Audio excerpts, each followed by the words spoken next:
Oh, no, she's studying so hard. I bring it. She's posting my. Oh, thank you.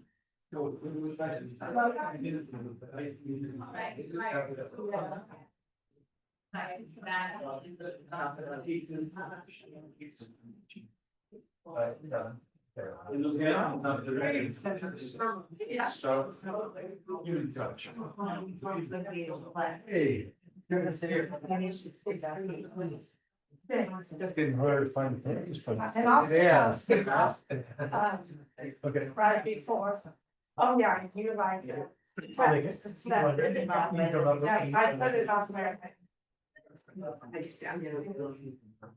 Yeah.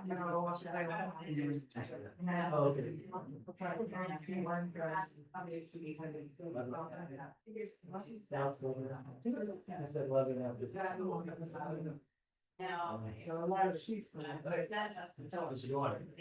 Yeah, good. Yeah, I've been too busy. Can't see you over for that. Yeah.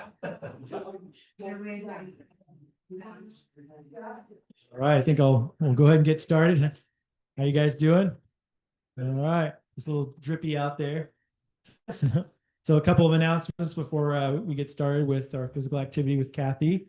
I think we still have a few slots available for the cooking demonstration or cooking class, I should say, that starts a week from tonight with Tamara. Next week, yeah, a week from tonight. So for 4 consecutive Tuesdays, there's a cooking class going on here from 6 to 8. So again, if you're interested in signing up, you can actually talk to Tamara right here, or it's also on the website under the upcoming events section. It's also on the newsletter that comes out every Sunday morning. I'm sure everyone in here, how many people in here get the newsletter every Sunday morning? Okay, good. If not, definitely go to the livelifestylemedicine.com website and subscribe to newsletter at the top. We're actually also, besides that, we're turning our monthly newsletters coming back. So there'll be a October newsletter coming out in the next couple of days. So tomorrow's October 1st, believe it or not. And I actually wrote an article for that newsletter. You can hopefully read that. And if you subscribe by tonight, then you should get the newsletter and then get that automatically. So that's coming up. And then just a couple other things. We're going to have our potluck. We're originally going to do it. Usually we do it like right away, a couple, 2-3 weeks after the end of the class series, which tonight's the final class of the 12 of the class series. But we figured we make it a little bit later to kind of make it more of a holiday, November, like a Thanksgiving kind of a thing. So it's going to be Saturday, November 1st at noon. So the first Saturday in November 1st at noon. And so you'll here. And so plant-based potluck. So those are always great turnouts. It's fun to go to a potluck where you can eat everything there, right? Instead of going to a restaurant or something and maybe you can eat this, maybe you can eat that. So look for that. And then let's see, I think there's anything else. Anything you want to mention to Debbie?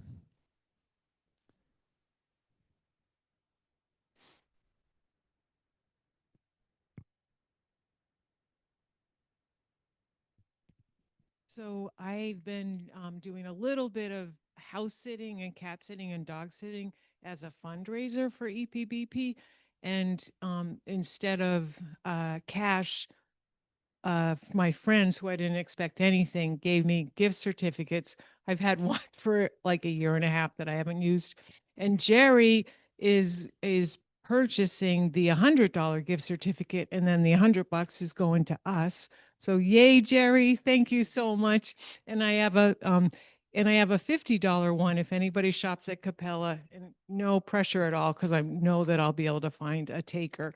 But if anybody wants this gift certificate, then we can give another $50 to EPBP. So just to see which the program that supports Live Lifestyle. Yeah, here we are, Eugene plant-based provider. Okay, yeah, okay, thank you. Anything you wanted to? Any announcements for you, Charlie, before we introduce Kathy? Do you have any announcements or anything to share this? Okay. No life-threatening announcements. All right. Well, good. All right.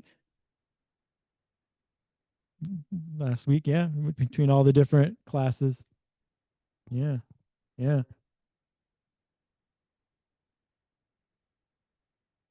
Yeah. Yeah.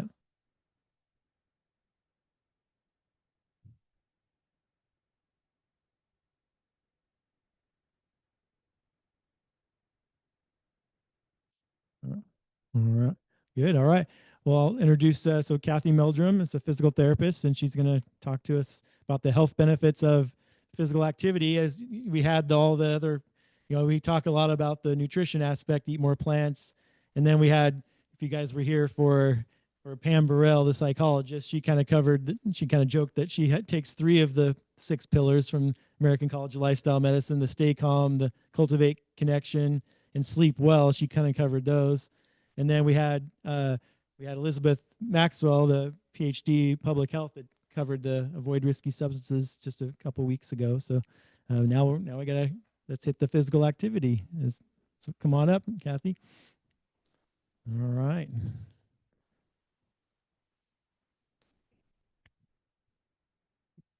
Right. Hi, everybody. My name is Kathy Meldrum. I recognize many of you, but for some of you, this might be your first time seeing me. I've given a couple talks for this group, but it's been a little bit.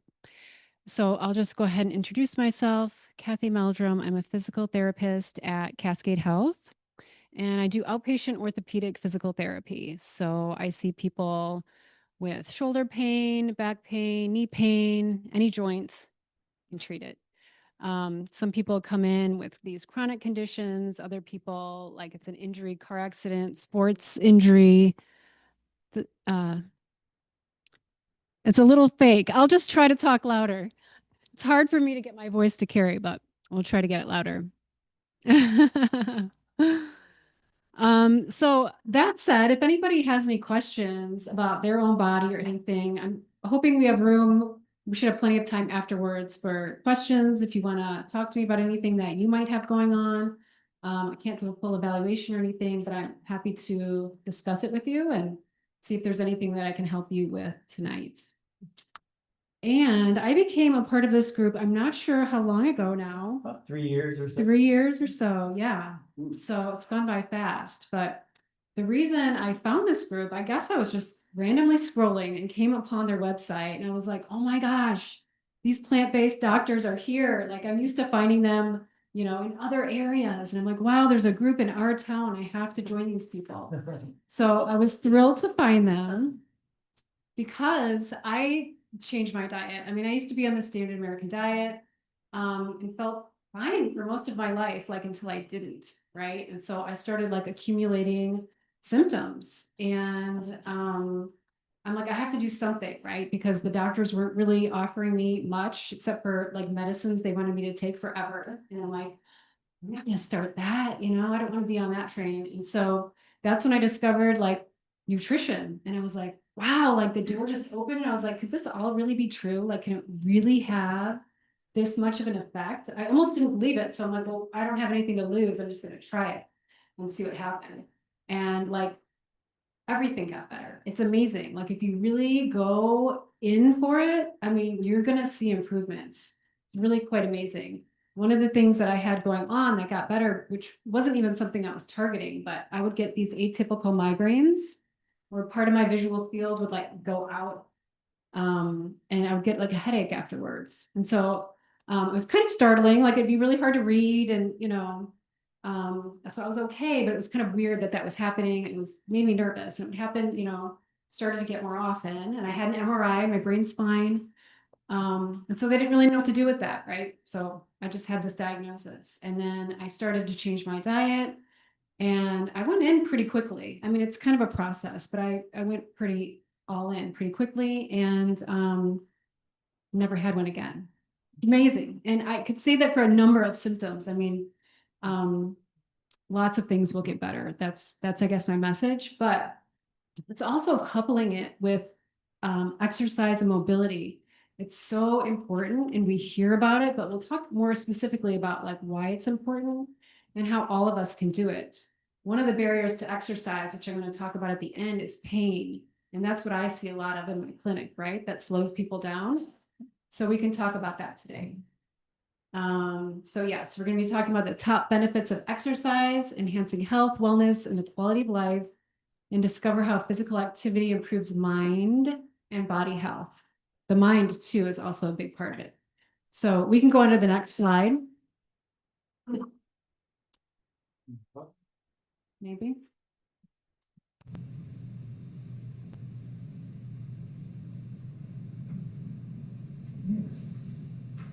Yay, there it is. Okay, so the agenda for tonight is talking about health improvements with exercise, mental and emotional well-being, long-term disease prevention, quality of life and social benefits, and barriers to exercise. Because we're going to be talking about all these benefits, and we're like, so why doesn't everybody do it, right? Well, there's reasons why people aren't doing it, so we'll get to that as well. Oh, and I also want to mention, because we're talking about exercise and physical activity, we're not going to be sitting the whole time. I'm going to go through the presentation, and I have some videos, and we are in a limited area, but there are things I have in mind that we can do. And we're also going to do some balance challenges to kind of see where we're at with balance. Okay, so next slide, please. Okay, so boosting cardiovascular health, heart strengthening, right? Exercise strengthens the heart muscle, enhancing its efficiency and reducing disease risk. Yes, the heart is a muscle. So in order to keep the heart strong, we need to put a stress on it, right? So if we're doing our physical activity, our heart is pumping harder, it's pumping faster. And so we need to do that to the heart once in a while so we can strengthen it. And by once in a while, I'm talking about 2, 3, 4, 5 times a week, you know, whatever you got in you, but at least twice a week for about 30 minutes. We want to get our heart rate up, right? We want to get a little bit of a stress on that muscle to make it stronger. Improved circulation. Physical activity boosts blood flow, lowering blood pressure and improving cholesterol levels. Yeah, so it's going to boost the blood flow, right? Because if our heart is pumping faster, that's going to move the blood faster through the body.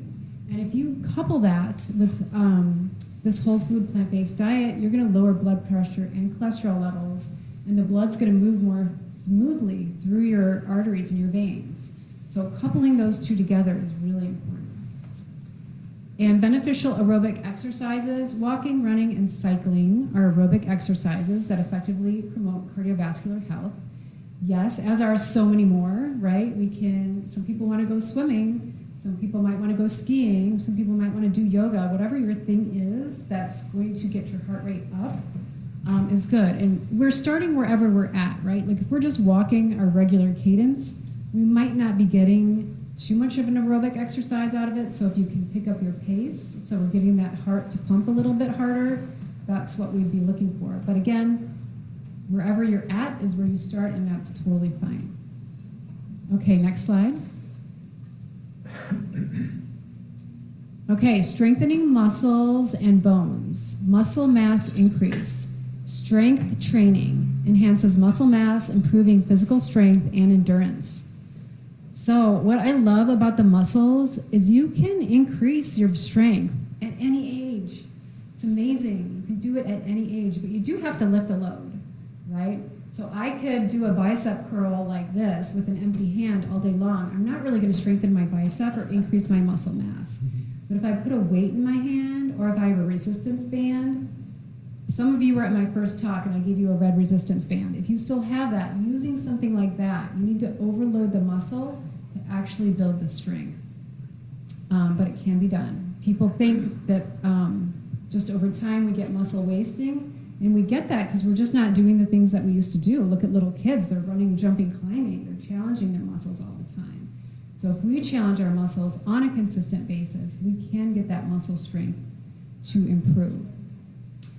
Bone density as well. Weight-bearing exercise stimulate bone growth, increasing bone density and reducing osteoporosis risk. And in just a second, we're going to start a video on that. But yeah, so you need weight-bearing exercises. You need to pull on the bone. You need to compress the bone. Again, it's the stress, the strain that's going to make the bone produce more bone. Okay, we're going to talk about that or have a video on that in just a minute. But also joint support and mobility. Strong muscles support joints, enhancing mobility and lowering injury risk during daily activities. So true, right? And this is one of the things that I do at my clinic. Somebody comes in with shoulder pain. I'm looking at all the muscles around the shoulder, and I'm looking at the muscle balance. Some muscles are going to be kind of long and weak, and other muscles are going to be short and tight. We want to get a nice balance of strength around each joint, whatever we're looking at, whatever somebody's coming in complaining about. But that's what I do specifically for people at my clinic, is look for muscle balance, and we want to strengthen those. And we want to be equal bilaterally, right? We want to have same level of strength, right shoulder and left shoulder, if that's the joint that we're looking at. So anyway, I found the video on bone density improvement, because we just hear that it's just going to get less and less over time. But this woman did some research on some people who did have active osteoporosis. And they were, I mean, this was a research study, so this is a very controlled environment. But she talks about how they found improvement in bone density 2 times a week, 30-minute exercises over an 8-month span. And they were small improvements, like 3% or so. But if you kept doing that year after year, where would you be, right? I mean, it's amazing. So it's great to see that we can do that. So if you want to start that video on bone density, that would be great.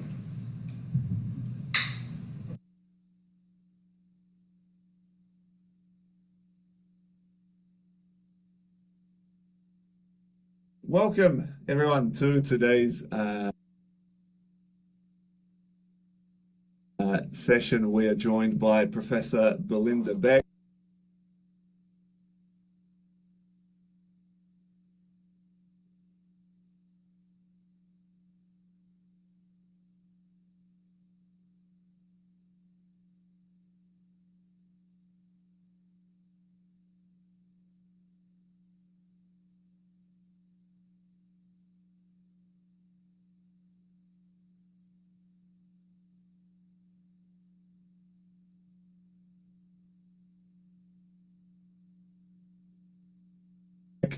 Just a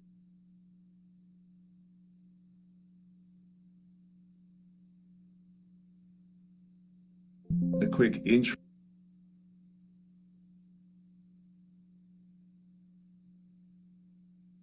about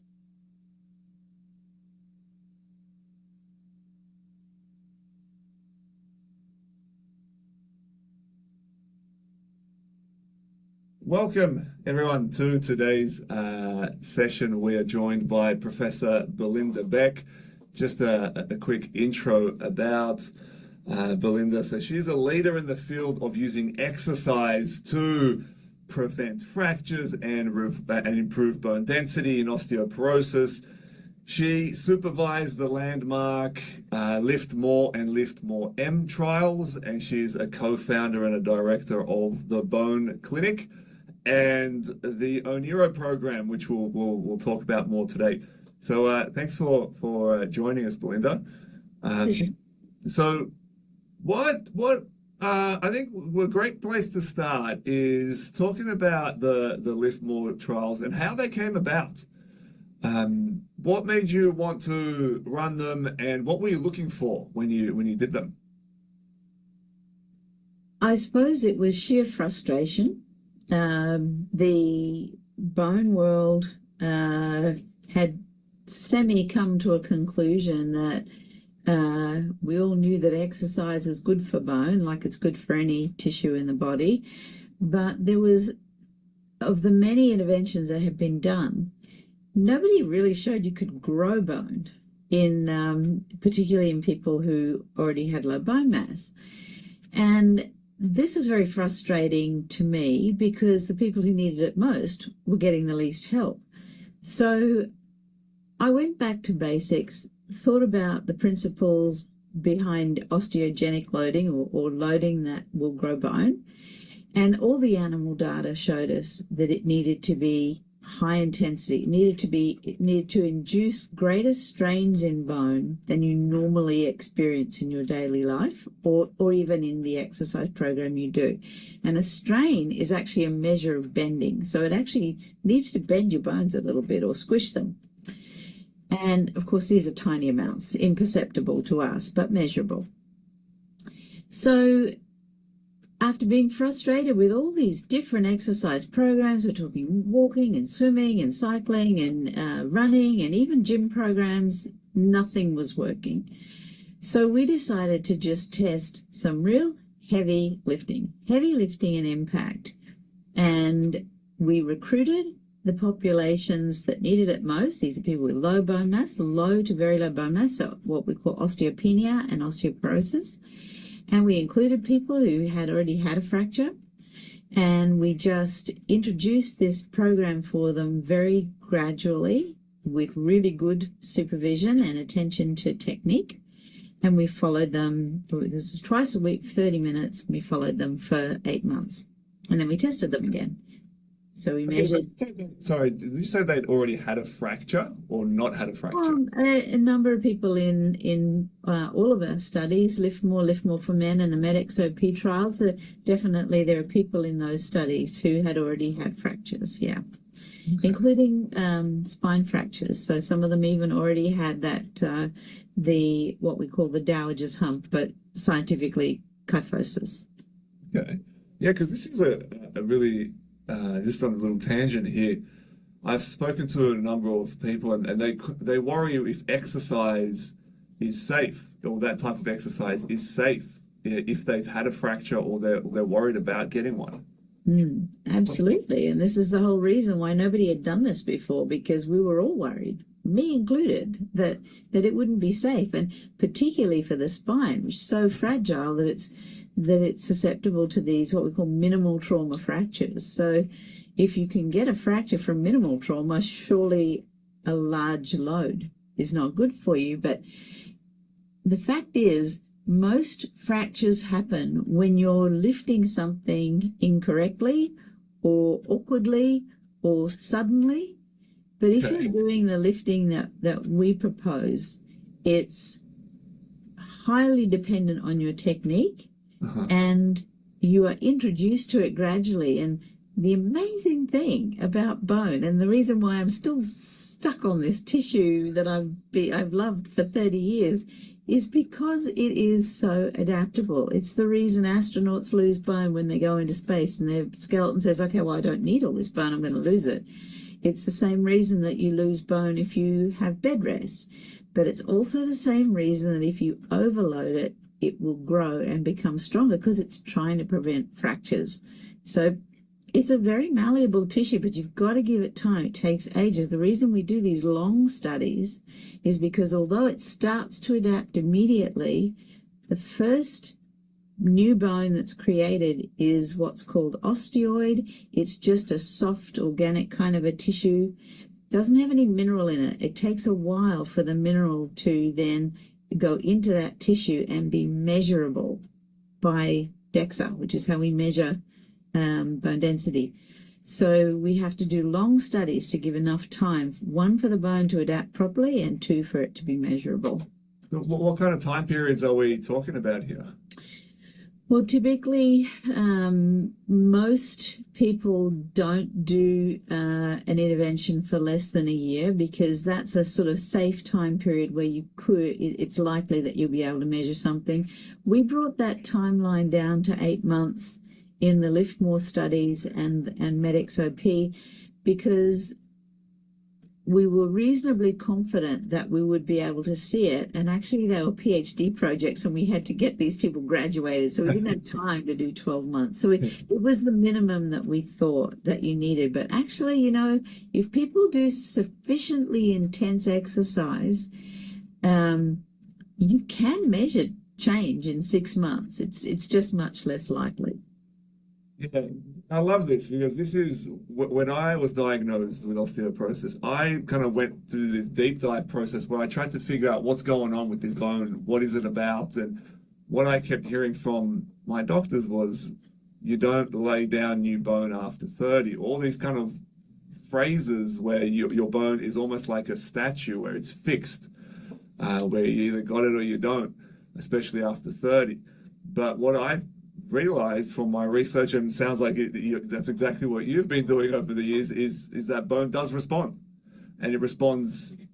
Well, it takes time, but it does improve, and it wants to prevent fractures, And so this is really exciting. And so just going back to technique, you mentioned that the fractures often occur with incorrect technique or sudden movements. And some people have talked about limiting the amount. So saying, oh, there's a maximum of, I don't know, I can't remember the number, but people throw out a number like 20 pounds or 30 pounds or kilograms is the maximum you can lift if you have osteoporosis. Or what are your thoughts on that? Well,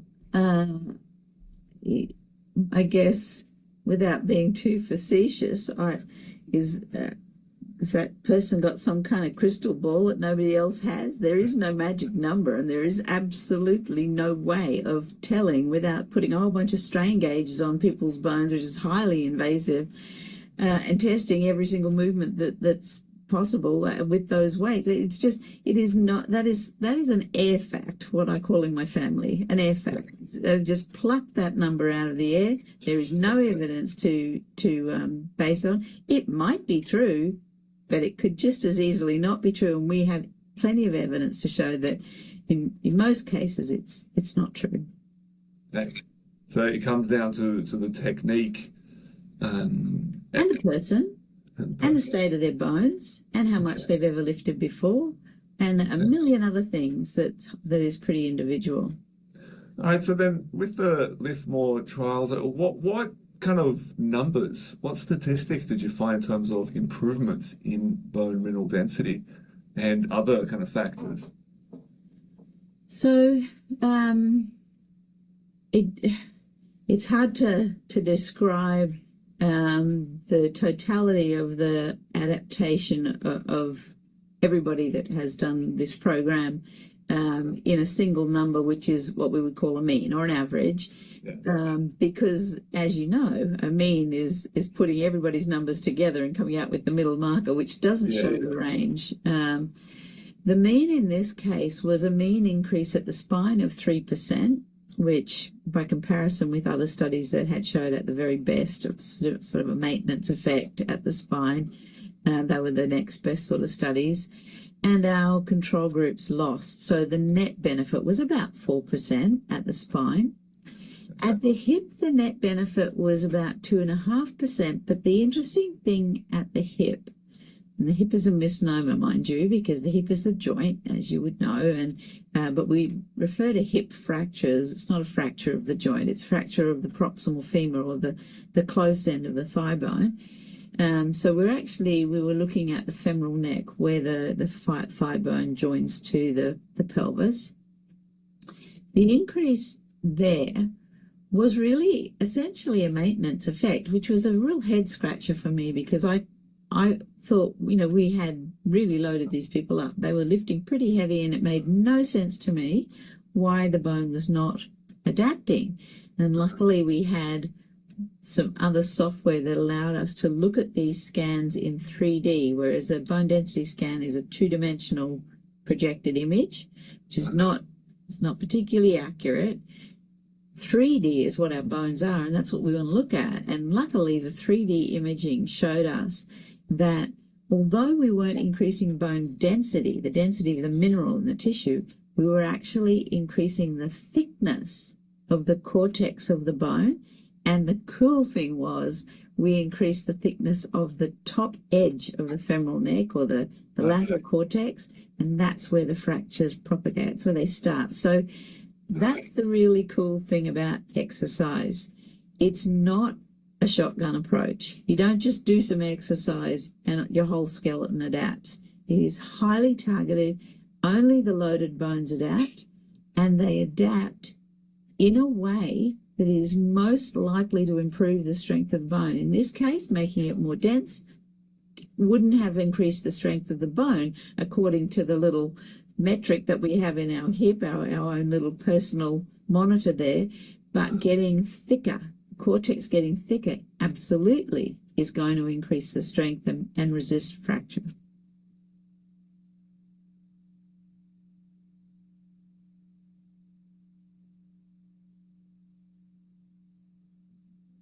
That over time we lose muscle mass, we lose bone mass, and it's just really cool that people are out there doing studies to show that it doesn't have to be that way. I mean, it does take effort, right? All of this stuff takes personal effort, personal responsibility.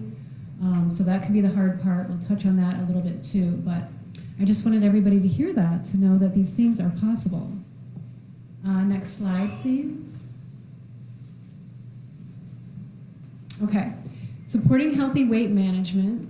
So the role of physical activity, exercise burns calories and boosts metabolism, essential for maintaining a healthy weight. So we know this, right? We've all heard this before. And we've all probably heard that a calorie is not a calorie, right? Like 300 calories worth of Oreos is gonna have a much different effect on your body than 300 calories worth of broccoli, right? Okay, the Oreos are gonna give you this strong insulin spike. You're gonna be more likely to put fat and water weight on your body eating that versus the broccoli. And the other thing to touch upon here, if we're burning calories, and some people are really interested in fat loss, right? And some people are like, I don't know why. I'm exercising and eating right and I can't get the fat off my body.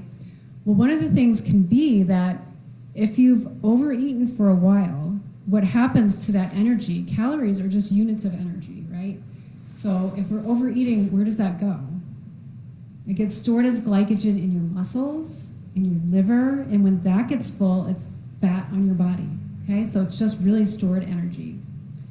So if you are eating breakfast, say you're having 300 calorie, whatever you're eating, and then you decide, I'm gonna go for a 3-mile run. And so you burn the 300 calories that you just ate.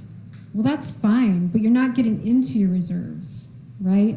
But if you did not have breakfast and you went for that run, that 3-mile run, you burnt the 300 calories, well, where did that come from if you didn't just eat something? That's coming from your stores, right? You have all this extra energy stored in your muscles and your liver, and then once that gets depleted, it gets to your fat stores and can pull it out from there. But that's why fat can be like stubborn to get off of, because you've got to go through all these other areas before it's going to pull from there. But that's something that I feel like isn't talked about very often, but that's how your body stores those extra calories, and that's the order that it's going to pull it out from: muscles, liver, and then fat. Or initially first, whatever you're consuming in that moment or beforehand. So the importance of nutrition. Proper nutrition combined with exercise helps prevent obesity and health-related problems. Of course, that's like the Oreo versus broccoli dilemma. So your taste buds will change over time. Some of you probably experienced this already. I remember the first time, like, I was changing my diet and I had a carrot and I was like, wow, this is actually pretty sweet. I had no idea carrots were actually sweet. But once you get off that, granulated sugar, white sugar, and your taste buds get used to just regular food, you'll realize how sweet an apple is or a carrot. Okay, next slide. So reducing stress and anxiety. I think this is so important, especially in our society these days, right? Everybody's stressed out about something or other. So endorphin production. Physical activity boosts endorphin levels, which naturally improve mood and reduce stress. So every time I work out, every time, whether I'm in a bad mood going into it or a fine mood going into it, I'm always feeling better afterwards. And honestly, the harder I work, the better I generally feel afterwards. But even if I'm going for a walk, particularly out in nature, which we have an abundance of here, whether you're on a trail or just somewhere out, ideally not along a busy street, but even if that's all you got, getting outside for a walk, you're going to feel better coming back in. I'm sure all of us have experienced that. And it's also going to reduce our stress. So exercise promotes relaxation and lowers overall stress levels effectively. That's really true. I mean, I feel that coming out of the forest every time, out of those trails. And I do these like CrossFit exercises, kind of modified CrossFit exercises, which in the moment's kind of stressful. They're pounding music, you're lifting weights, it's kind of going fast. But then afterwards, like whatever was on my mind beforehand, if I just had a long day at work or something and then I go work out, I'm like a whole new person coming out of there, So definitely reduces stress. Managing anxiety as well. Regular physical activity is a helpful strategy to manage and reduce anxiety symptoms for all the same reasons. Next slide. Improving mood and combating depression. Antidepressant benefits of exercise. Physical activity acts as a natural antidepressant by improving emotional well-being. I tell this to almost all my patients that come in to see me because I'm just finding a really strong connection between chronic pain and emotional pain, right? So a lot of people are experiencing them at the same time. So I'm really encouraging all my people to do not only just the exercises I'm doing for them, but like what else do they like to do? The best thing about exercise is it's like whatever you enjoy, right? Like I'll go for a run or a hike or my CrossFit gym. But if you like swimming or yoga, especially in our town, I mean, you can find a class anywhere. You can go to the Y, so much opportunities.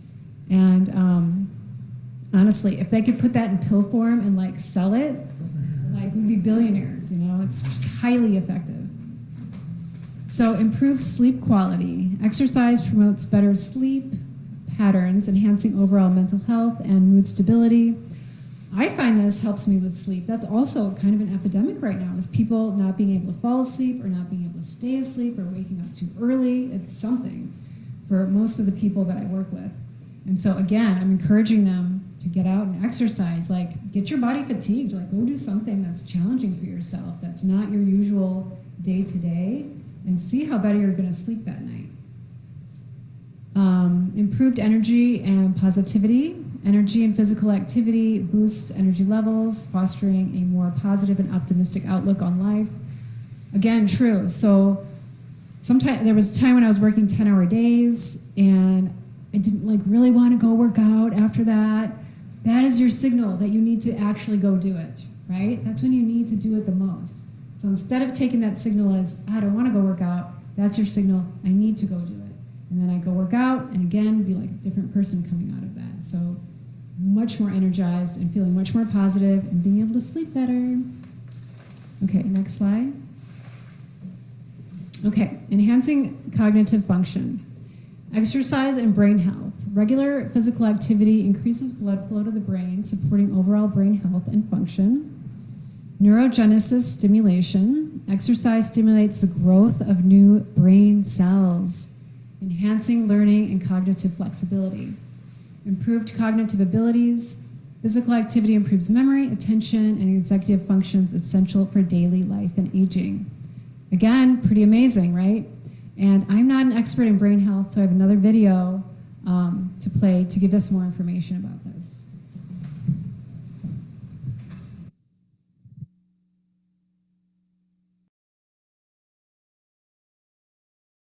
Did you know that just one workout can alter your brain chemistry within minutes and even protect your brain from the harmful effects of stress? This fascinating relationship between movement and mental well-being goes far deeper than most people realize. Today, I'll show you the science of how exercise transforms your brain and enhances your mental health. I'll also give you some practical tips on how to make it work for you. I'm Dr. Tracy Marks, a psychiatrist, and I make mental health education videos to strengthen your mind, fortify your brain, and build resilience. You've probably heard already that exercise is good for mental health, but understanding the how and the why can help motivate you to give it a higher priority, even when you don't feel like it. This video is the first in a series where we'll explore exercise impact on the brain health, and today we're focusing on the structural changes that occur in your brain when you exercise regularly. The reason exercise is such a big deal is it promotes neurogenesis, which is the growth of new brain cells. This primarily happens in the hippocampus, the brain's memory and learning center. And this isn't theoretical. Researchers can actually see these changes using MRI scans, comparing brain images before and after implementing regular exercise routines. Research shows that regular aerobic exercise can increase hippocampal volume by up to 2% a year. And that might not sound like much, 2%, but in brain terms, it's significant. In fact, the study that I'll have referenced in the description went on to show that the 2% volume increase effectively reversed brain aging by 1 to 2 years. So what this means is through exercise, you're literally growing more brain tissue. The hippocampus is also sensitive to stress and tends to shrink over time, particularly if you're dealing with chronic stress or aging. Depression also reduces the size of your hippocampus. Exercise counteracts this by encouraging the production of new neurons, helping you keep your brain sharp and resilient. It's not just the hippocampus, though. Exercise also strengthens your prefrontal cortex, which you can think of as your brain's chief executive officer. This region handles executive functions like planning, decision-making, and emotional regulation. When you exercise regularly, this area becomes more developed and better connected to other brain regions. These improvements can help you better manage stress, maintain focus, and regulate your emotions more effectively. The changes in your prefrontal cortex help explain why exercise can improve your ability to concentrate and make better decisions. When this area is stronger and better connected, impulsivity is reduced. You're more likely to pause before reacting emotionally and think through consequences more clearly, and maintain focus on important things despite distractions. Here's what's happening at the level of the cells. Exercise triggers the release of a protein called BDNF, brain-derived neurotrophic factor. Think of BDNF as fertilizer for your brain. It helps existing neurons grow stronger connections and supports the birth of new brain cells, particularly in the hippocampus. BDNF levels increase significantly during and after exercise, creating an optimal environment for brain cell growth and connection. This process of growing new brain cells, called neurogenesis, was once thought impossible in adults, but we now know that this is not true, and exercise is one of the most powerful triggers for neurogenesis. These new neurons form new connections, creating more elaborate networks in your brain and enhance learning, memory, and emotional regulation. The more complex these networks become, the more resilient your brain becomes to stress and challenges. Another thing regular exercise does is promote angiogenesis, maybe a term you haven't heard so much, which is the growth of new blood vessels in your brain. The improved circulation means that your brain cells get more oxygen and nutrients. Improved blood flow enhances the connection or the communication between your prefrontal cortex and the amygdala,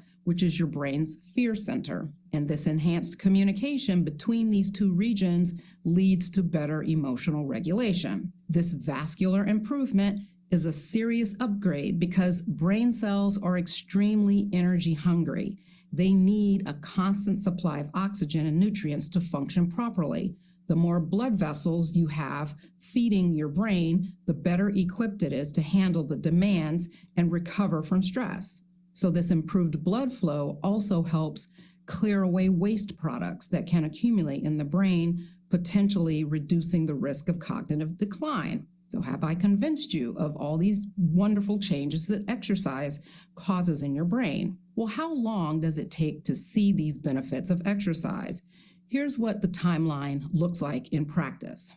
Immediately after exercise, like within hours, you get increased blood flow to the brain. You get a temporary spike in BDNF levels and enhanced oxygen delivery to the brain cells. Within weeks of regular exercise, new neurons begin forming, existing neurons start growing new connections, and you get more blood vessel growth. Then after several months of consistent exercise, you get visible changes in brain volume that you can see on scans, not from looking at your head size. You get improved connectivity between brain regions, more stable BDNF levels, and extensive new blood vessel networks. Now you might be wondering, how much exercise do you need to get to see these benefits? It's not as much as you might think. According to research studies, working out for 30 to 45 minutes, 3 to 5 times a week is ideal for mental health benefits. The recommended intensity level is moderate, like brisk walking. You don't have to spend hours at the gym or train for a race to see these benefits. Keep in mind, we're building brain resilience here. And like any form of training, it's better to start out small and build up gradually than to burn out trying to do too much too soon. Set realistic goals that fit your lifestyle. For example, start with a 10-minute walk around your neighborhood or a few stretches in the morning. Consistency is more important than intensity when it comes to mental health benefits. What's especially encouraging about these brain changes is that they're cumulative. Each bout of exercise builds upon changes from previous sessions. Think of it like compound interest for your brain. The more consistently you invest in exercise, the greater the return in terms of brain health and function. So in order to stay consistent with your exercise, choose activities that you enjoy. The best exercise is the one that you'll actually stick with. Whether it's dancing, swimming, hiking, or gardening, pick something that you genuinely enjoy. This not only makes it more sustainable, but also enhances the feel-good effects of the activity. Does timing of exercise matter? Morning exercise has some additional benefits for mental health, helping you to regulate your circadian rhythm and set a positive tone for the day. Morning exercise can also boost your energy and focus for the day. Midday movement, on the other hand, can help reset stress levels. And evening exercise can help process the day's emotions. But if you do it too close to bedtime, it can interfere with falling asleep. For moderate intensity exercise, aim to finish at least 90 minutes before bedtime. High intensity exercise should be completed even earlier than that, as it may have a more stimulating effect. But the real answer to the best time to exercise is whenever you'll do it consistently. And the science is clear. Exercise is one of the most powerful tools that we have for transforming mental well-being. Every time you move your body, you're making an investment in your brain's health and resilience. And the changes are real, measurable, and within your reach. In the next video, we'll discuss which types of exercise, cardio, or strength training are best for specific brain benefits. But for now, remember that any movement is good movement when it comes to your mental health. Thanks for watching today. Remember to subscribe and hit the notification bell so you don't miss the next video in this series. See you next time. Okay, so pretty interesting. We can regrow brain cells too. I mean, it's really just super fascinating. We'll go to the next slide. Thanks. Lowering the risk of chronic diseases also, right? Exercise and metabolic health. Regular exercise improves metabolic health, reducing risk of type 2 diabetes and related chronic conditions. So true, especially if you pair it with the plant-based diet, right? That's going to give you the most bang for your buck there. Controlling risk factors. Exercise helps control blood pressure and obesity, key risk factors for cardiovascular disease and some cancers. Okay, next slide. Improving immune system function. Boosting immune system response. Moderate exercise enhances the immune system's ability to fight infections effectively and recover quickly. Supporting natural defenses. Exercise supports the body's natural defenses by improving immune cell function and reducing inflammation. So again, another reason to exercise, and also with the diet. If you pair those together, you're really going to reduce your inflammation and also boost your natural defenses.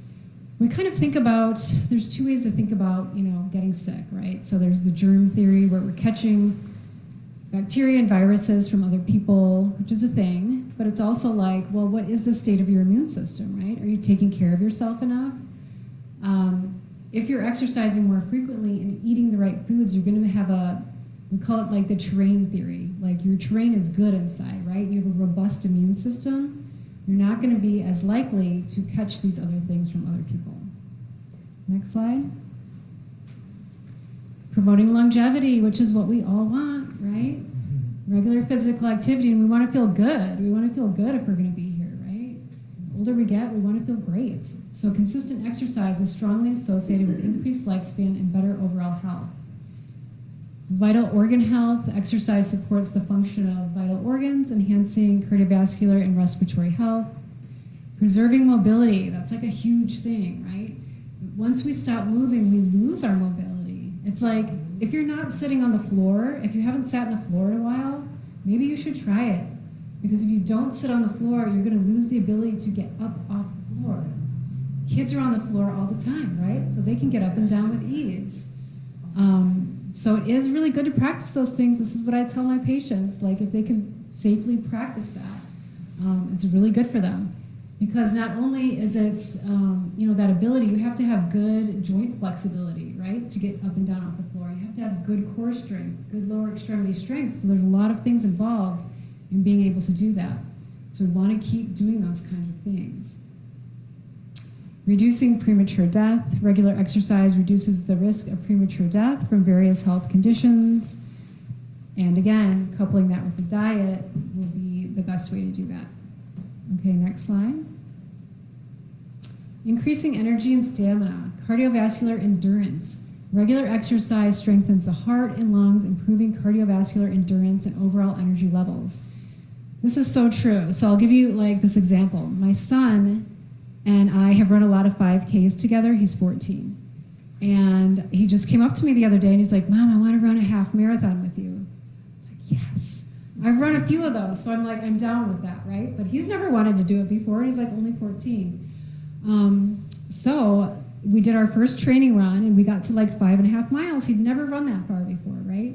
So we're slowly increasing our endurance, and he's like, how am I going to get to 13, right? Like I'm like only at 5.5, but it's like increasing your endurance, right? You just keep training a little bit more each time, and it might not be like completely, going up. You might have little ebbs and flows as to how you increase your mileage, but it's impossible. It's possible. You just keep doing it, right? You just keep challenging yourself, and you will get there. So he will get to his 13 miles. Same thing with muscular endurance. Physical activity enhances muscle stamina, enabling easier performance of daily tasks and reducing fatigue. Yes, so the stronger and more endurance you have, the easier it's going to be to do your daily stuff. That's easier than your regular exercise routine. Active lifestyle benefits. Increased energy from exercise levels to a more active, fulfilling life with improved well-being. Yes, you can have a more active lifestyle, right? I just took my family hiking through the Swiss Alps, the French Alps. It's like for days, we're hiking. Like if you were moving your body to be able to do that. I'm like, I don't know if I could have done that if I haven't been exercising all these years and having this diet. I don't know. So definitely keep up with it. Okay, next slide. This one I don't think it gets talked about enough, but boosting self-confidence. Fitness goals and self-esteem. Achieving fitness goals contributes to a higher self-esteem by improving physical health and appearance, right? Like you're gonna feel good about yourself if you're going out and doing these things. And you're gonna like the way your body feels. If you're doing this enough, often enough, your body composition changes. And you're gonna see that and you're gonna feel that. And you're gonna have a more positive body image. Regular exercise enhances body image, fostering a healthier and more confident self-perception. Yeah, especially if you're having like certain goals that you're trying to target, right? Like my son has never run this far before, so he's like, it's gonna be a total flex for him, right? With his friends to be like, I just ran this half marathon. So setting personal goals with your exercise is gonna help boost self-confidence. Personal empowerment as well. Exercise promotes a sense of accomplishment and personal empowerment, motivating continued progress. That's really true. So, I mean, my exercise habits have ebbed and flowed a little bit. And so when I'm out of the habit, then it's harder. I'm like, am I really wanting to do that today? But once you're doing it consistently, once you get back in it, then your body is like used to it and it's looking forward to it and you want to do it. So we will keep going with that continued progress. Okay, next slide. Encouraging social interaction and community engagement. This is great. This is how we can bring more people into our lives, right? Group exercise benefits. So group exercises encourage meeting new people and foster social interactions through shared activities. Yeah, it's great. Like I'll go to my CrossFit gym. I'm usually there at 5:30. There's these regulars that come at 5:30 too. So we kind of all, we bond together a little bit. We look forward to seeing each other. Sports and community can do the same thing. Mental health and happiness, we touched on that a little bit. Social connections gained through group activities improve mental health and overall happiness.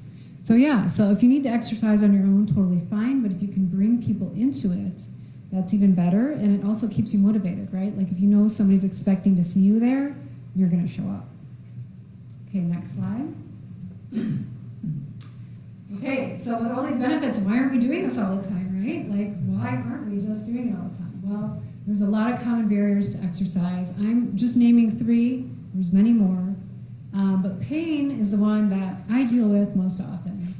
joint pain can make regular exercise difficult, right? Like how many people are dealing with some kind of chronic pain syndrome? It's really prevalent. And so sometimes we used to tell people kind of back in the day, well, just move less. And that's really not good advice. You still need to be able to move, and you need to find a way to do it that isn't aggravating whatever that pain spot is for you, right? Like I've got knee pain. I got to figure out what I can do, right? Is maybe swimming the best thing for me? Maybe I can walk, but maybe I can only walk so far. And you test it out, right? To figure out what you can do, but you still want to move your body with the pain. You want to find a good physical therapist or a good orthopedist or somebody, right, who can help you with that.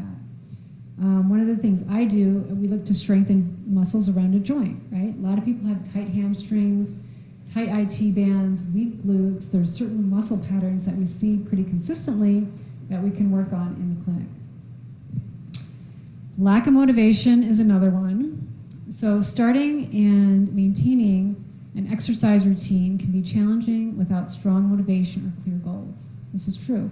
So what are your goals and how much do they mean to you, right?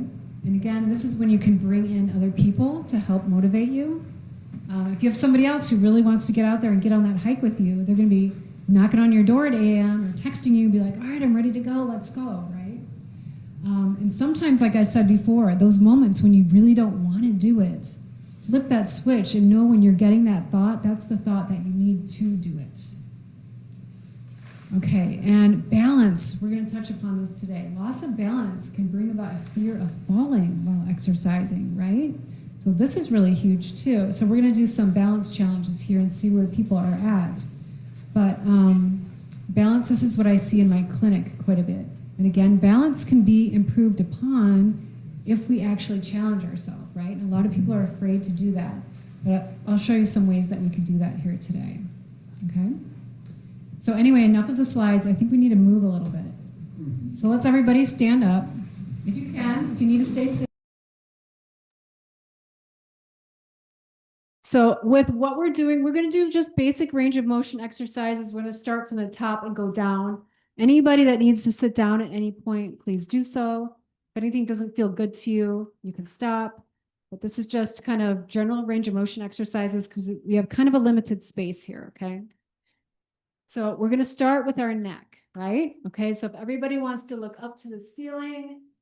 So when I do this, I get a stretch in the front here. If it's hurting the back of your neck, don't push it back so far, okay? And now let's go the opposite the direction. We're looking down at the floor. So you might feel a stretch in the back of your neck. Okay, let's do all of these twice. So let's go look up at the ceiling again. Get a nice stretch if you can. And then go ahead and look back down at the floor.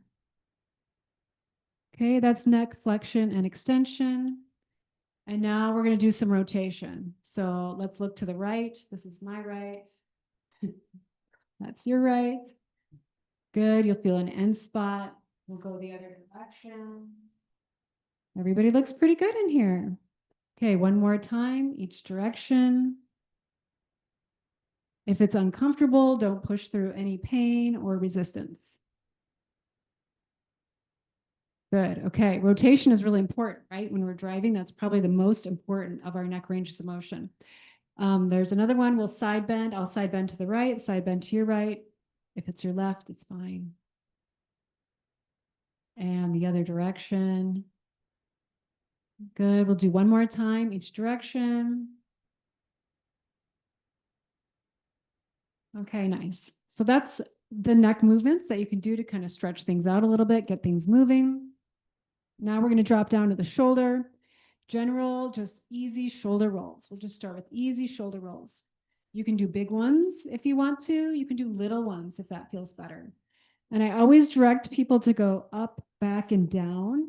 We're always forward, right? So we don't really need to come forward ever with our shoulders. It's the up, back, and down motion that's really important. Good. Everybody's got it.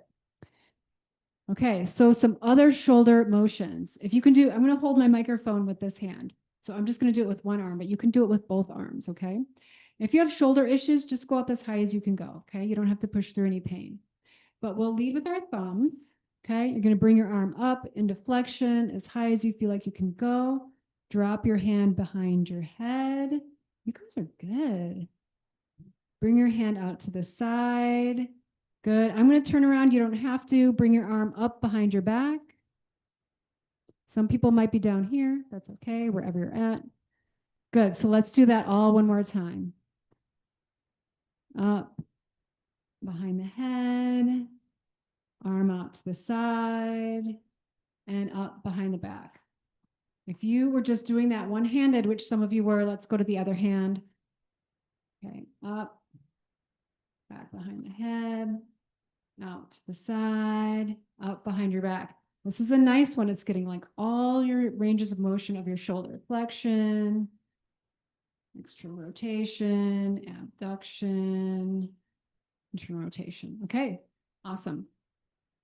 So now let's go to our spine, right? So let's see if anybody is comfortable doing a forward bend or how far you can come forward.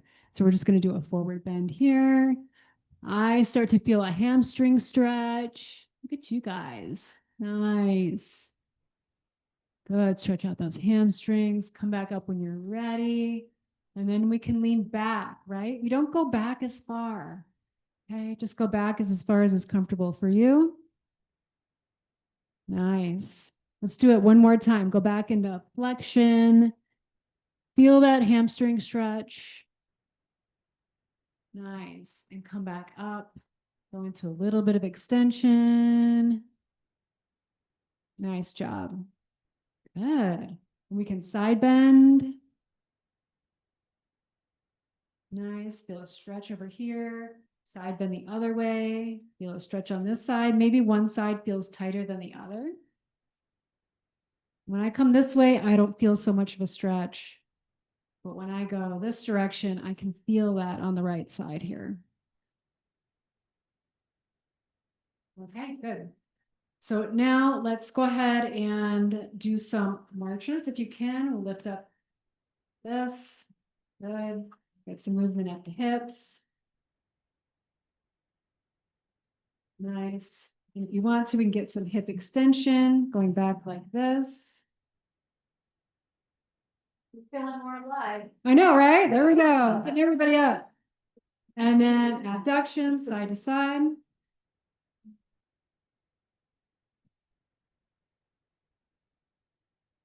Nice job. And then this might be easier if you're sitting down. Stand up. So the most important movement at the foot is this. We call it dorsiflexion, okay? When people fall, it's because they're not lifting up their foot anymore. So a normal gait pattern looks like this. You have a heel strike, and when you're doing that, your toe should come up. This is a little bit exaggerated, but this is what we're doing. And then you go into the stance phase of gait, and then you have this push off and swing phase, and then you want to get back to this heel strike. People are falling, they're tripping over like lips and sidewalks and throw rugs because they start walking like this. This is what I start to see in my clinic. Okay. So when you're walking, pay attention. You can walk around if you want. Pay attention to what your foot is doing, right? Make sure your toes are getting up high enough. We're really only needing like a 10-degree dorsiflexion, enough that are up about like this. So walk around and see if you're flat-footed or if you're lifting up your toes with every step.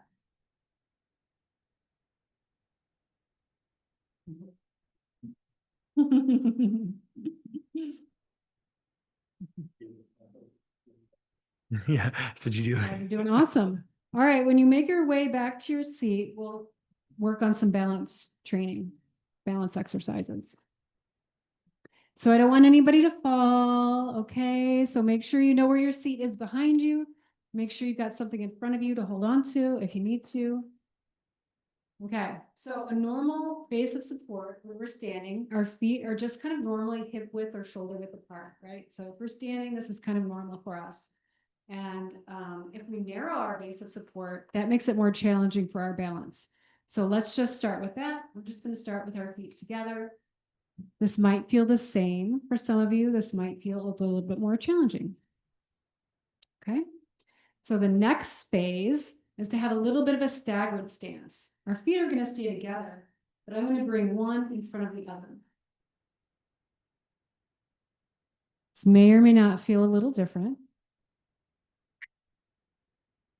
Okay, now let's reverse the feet. One that was in front is now going to come behind. Okay. Good. Okay, so now we're going to do a real tandem step. Okay, so the heel of my right foot is going to go to the toes of my left foot like this. This is going to be more challenging. Make sure you've got something to hold on to if you need it. You're going to start to feel things happening at your ankle, right? That's good. That's a good thing. That's challenging your balance. That's how we stress it, right? And your body learns what to do with those movements. Okay, so now let's do the other feet. You're going to reverse it.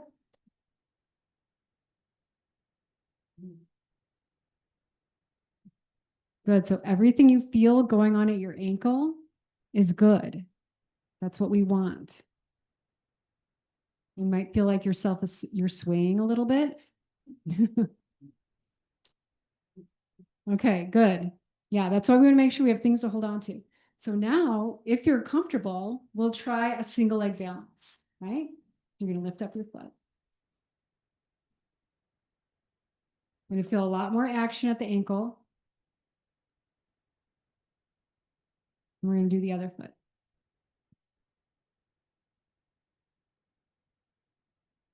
Try it again.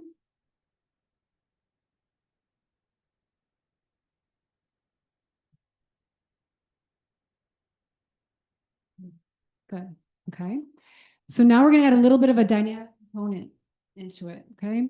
So you're going to be on one foot, do a forward lean if you feel comfortable with it.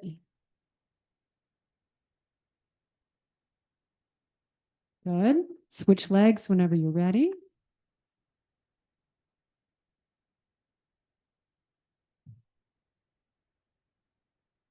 Good. Let's try that one more time on each leg. It's amazing how quickly you can improve with these things.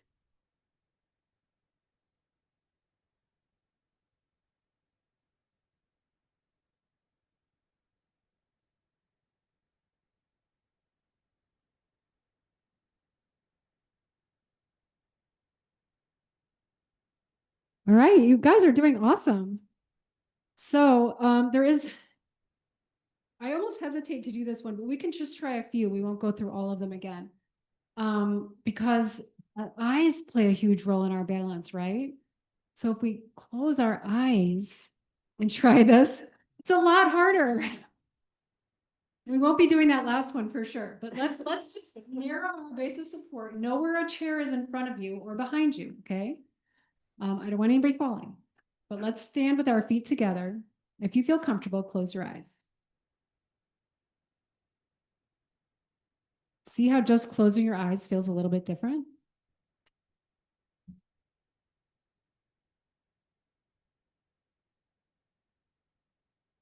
Okay, good. So when you're ready, let's go to that next foot position. One is just slightly in front of another. They're still together. Close your eyes.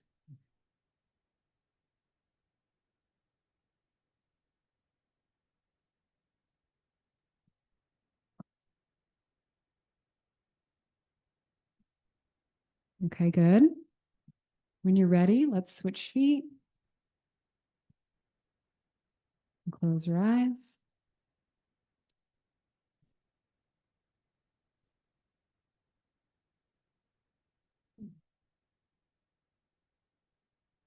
Okay, nice job, everybody. Now the tandem step, right? This is going to be harder. Okay, so we're putting the heel of one foot to the toe of the other foot. When you feel like you have some stability in this position, close your eyes.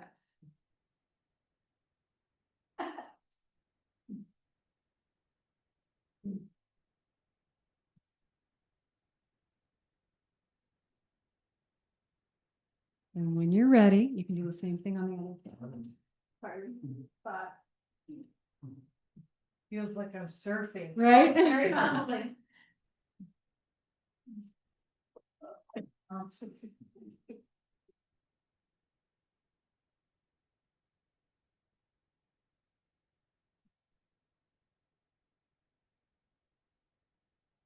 You guys are doing awesome.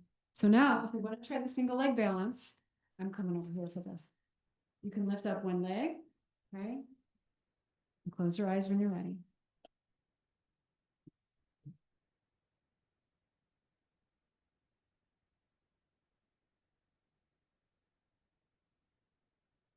Good. Okay. Other leg.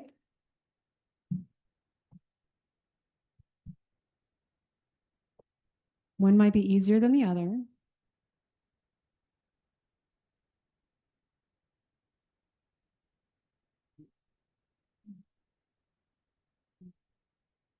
All right. Good job, you guys. I thought everybody did great. What a great audience to do all that.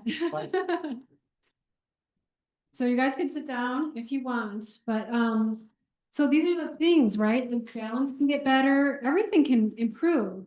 And so sometimes people get frustrated, right? Because they're like, I keep having to put my foot down or grabbing the chair or whatever.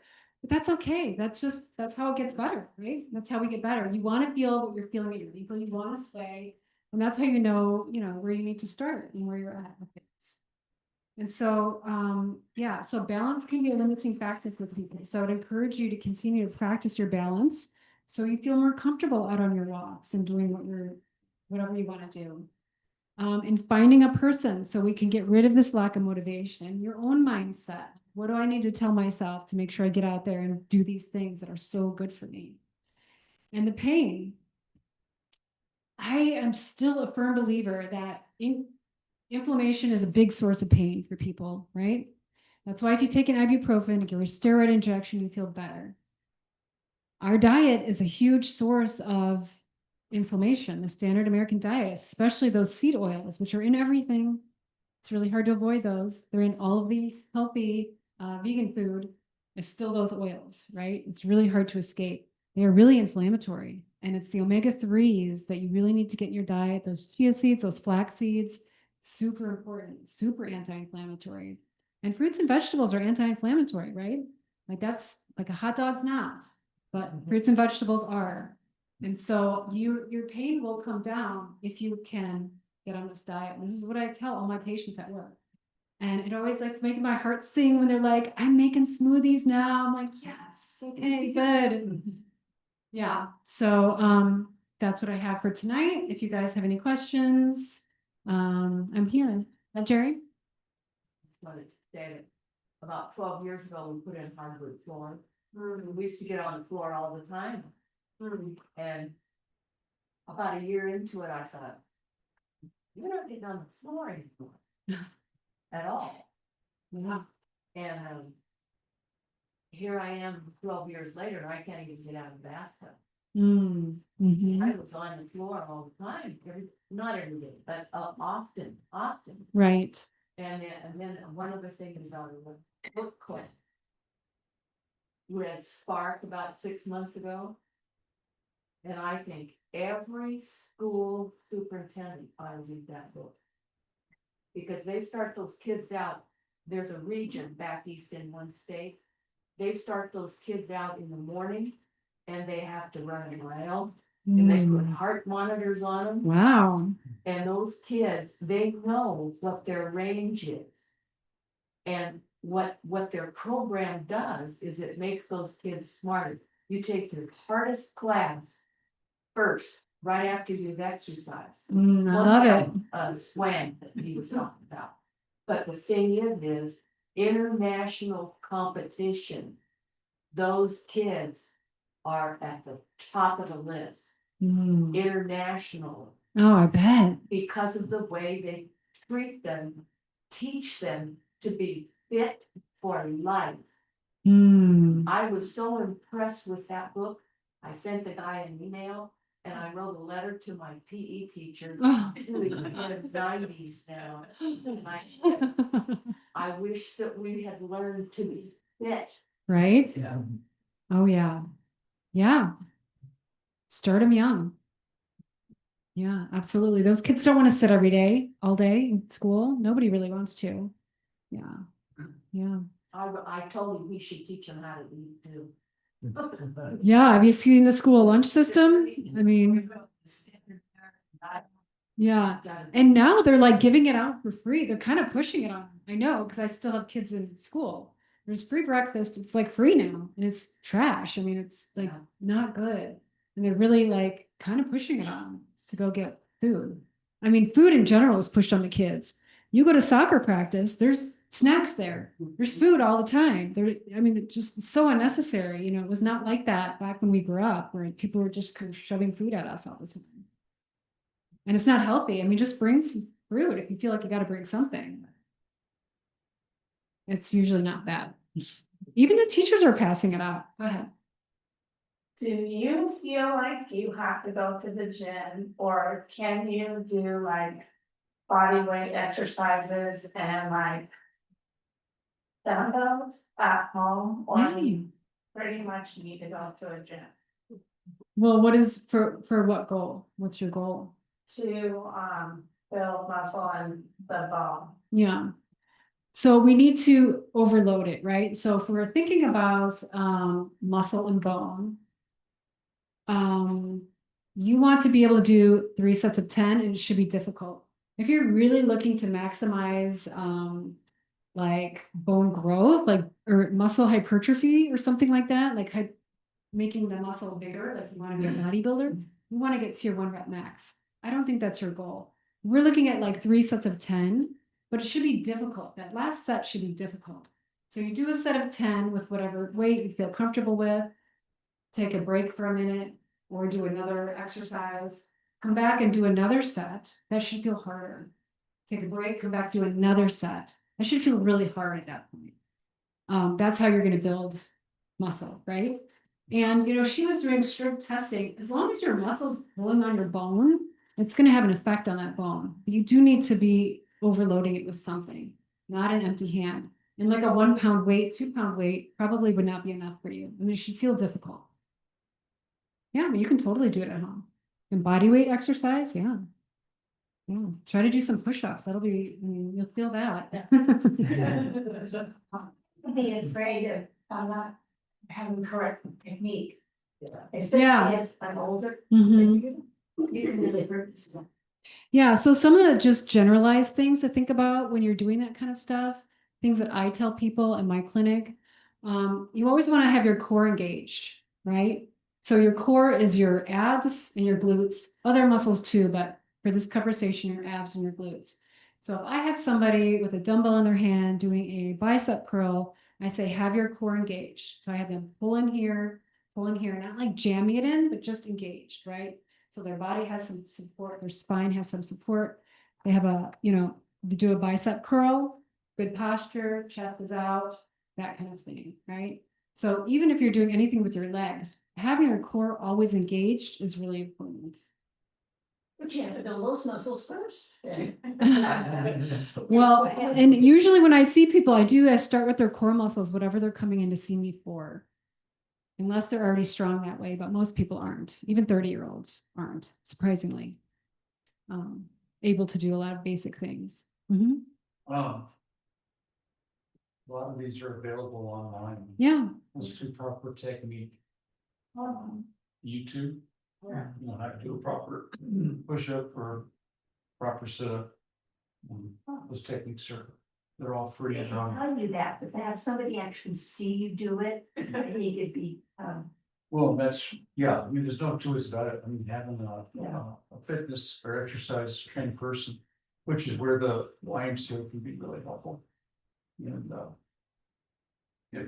most seniors have fitness over on their insurance, so your membership at the Y is free.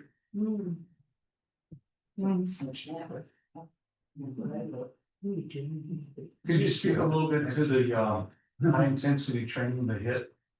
Is that kind of good to try to incorporate some of that? I mean, if your body can do it, yeah.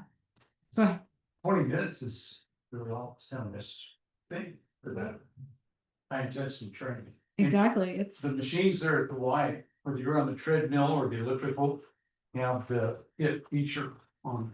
You know, Somebody knows about it. we're all at wherever we're at. So whatever feels good for you, that you feel confident doing, that you feel safe doing, is the most important thing. So we're all at different places with that. Yeah, the high intensity interval training is supposed to be great, right? You do something really hard for a couple seconds, take a break and do it again. So if that's your thing, I mean, that's putting a lot of strain on the cardiovascular system in a good way, Yeah, right? you can do that just walking, You can pace yourself, you know, brisk walk and then slow it down, Yeah. brisk walk, slow it down. yeah. Yeah, absolutely. Kathy, could you do a compare and contrast fitness trainer versus physical therapist? Yeah. You know, Mhm. so that people might know who they might want Right. to consult. Yeah, so a fitness trainer, I mean, they're great and they're going to look at your form and they're going to help you build certain muscle groups. As a physical therapist, I look more at muscle imbalances, right? So I'm looking at you and I'm like, okay, if you come into me with back pain or hip pain, I'm looking at your core muscles. There's several of them, right, that we would be looking at. So I'm looking at more specific muscle groups and how they're acting around a joint, and also how your whole body is moving together. So somebody comes in to see me for their hip, I'm also looking at their back, I'm looking at their knee, I'm kind of looking at them, how they're moving in weight bearing, how they're moving non-weight bearing, open chain, closed chain, all the things. So it's a little bit different than a trainer or somebody that you would find at a gym, but they would help you be able to strength train, help you have good form. But if you come in with shoulder pain, I don't know that they could know how to treat that necessarily. Yeah. Not a question, but a comment. Going whole food plant-based, it doesn't happen overnight, but your taste change. That's everybody experience it. Wow, this Yeah. food tastes really good. It's just food. The same thing with exercise. It doesn't happen overnight. But a month or two into a fitness program, when you're actually getting toned all over, you're starting to have a level of fitness. It feels good, but then you feel bad if you don't go to the gym or if you don't exercise. There is a change that occurs. So in the very beginning, it might be the first week, second week, oh, this is drudgery or I'm pushing myself, whatever. A little bit, consistency is key. Consistency is the key. Finding something that you enjoy is the key. You will feel good and then you will want to go do it. And it's also the boost of self-confidence. You're going to be like, wow, I'm doing this, and you're going to feel good about yourself and you will want to continue. You just got to keep that train going. I have osteoporosis and I do, he's quite the coach for me.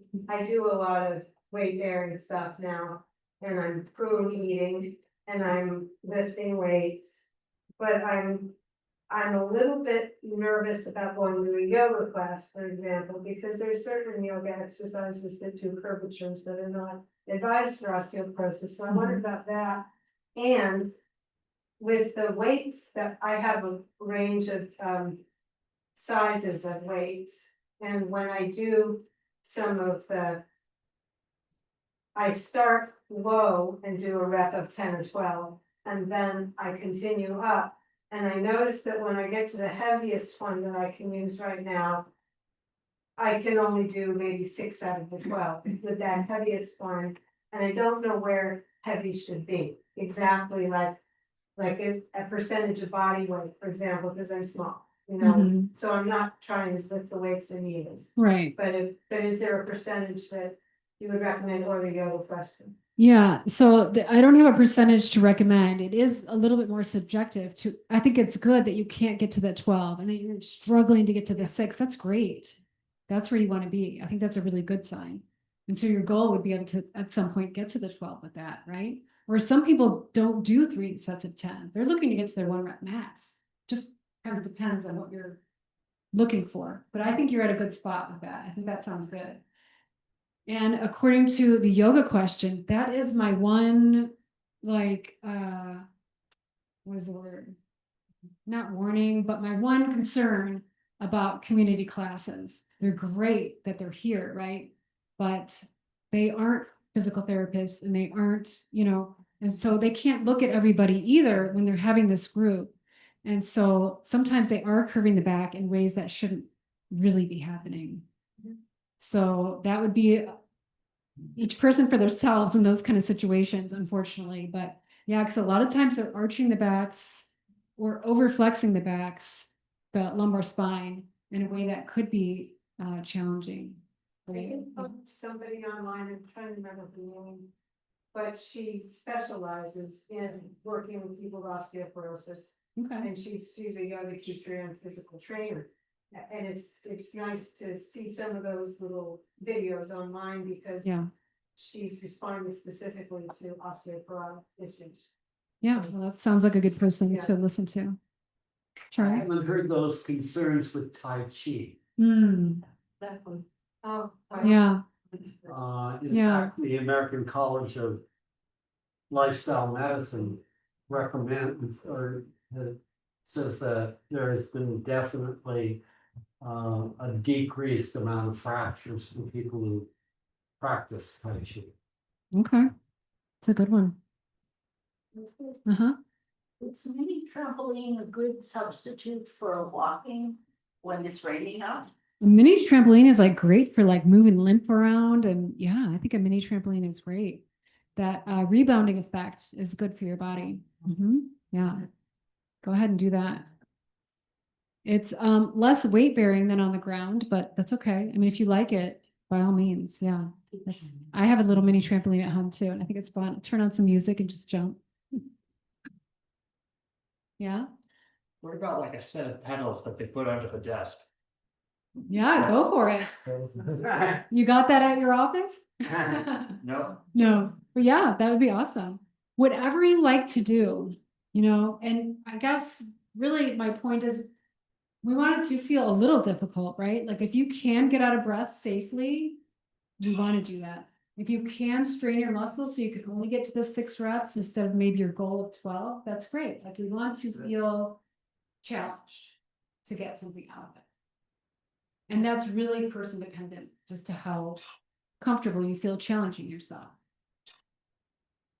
People like her, for example, that have bone density problems. So she's using weights. Should she lean more toward higher reps, like 10 and 12? Because I see that she's at a certain point where maybe she should add just 2 more pounds and do 10 reps or 8, so that she doesn't plateau out at a certain strength level, and then can't get past it, like people that walk the same road every day and they do that and yet their body is acclimated to that, to that amount. Because they're doing the same Stretch. thing. Yeah. So you can always add weights. I mean, it's going to be on her subjectivity, right? And what she feels like she can do safely. But also to that point is adding in other things, like maybe a wall push up, right? Other, I don't know if you have can do butterfly or different exercises also to help strengthen the upper extremity shoulder at the same time. I think it's good to mix things up. Yeah, absolutely. And not to do weights every single day. No. Yeah. Yeah, if you can bicycle, swim, hike, lift weights, take your Tai Chi class. I think it's good to mix it. I think it's good to mix things up. You don't get so bored and into routine, and stimulates different ligaments and tendons. It's extremely true that the best exercise is the one that you'll keep doing, the one that you like. Yeah. Exactly. You want the consistency, you want to enjoy it, it should be fun. And the one thing I didn't touch upon, which is also important, is rest, right? So when we are actively, using our muscles, right? It needs time to fix that, to repair that, right? To repair what we've done. So rest days are important as well, to have those in. You don't necessarily have to be doing this 7 days a week. Take a day in between running and looking weights, because I was doing live weight during classes a week. If that feels good for you, by all means do that. I mean, I can exercise every day, we can do it.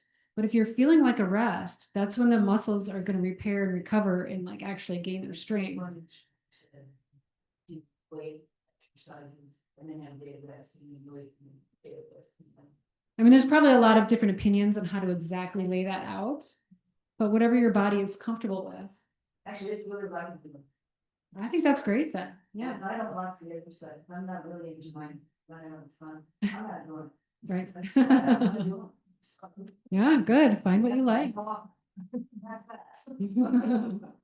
But, you know, I love dance, so. Oh, yeah, dancing's fun. Great.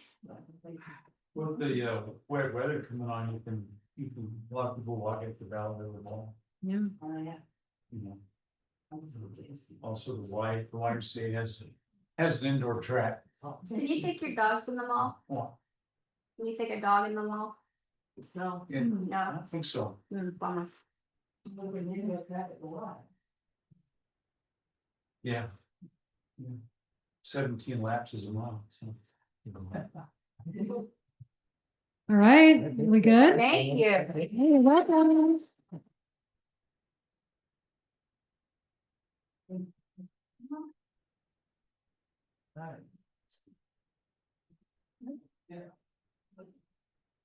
Hey, Charlie. Have you, or either of you heard, you know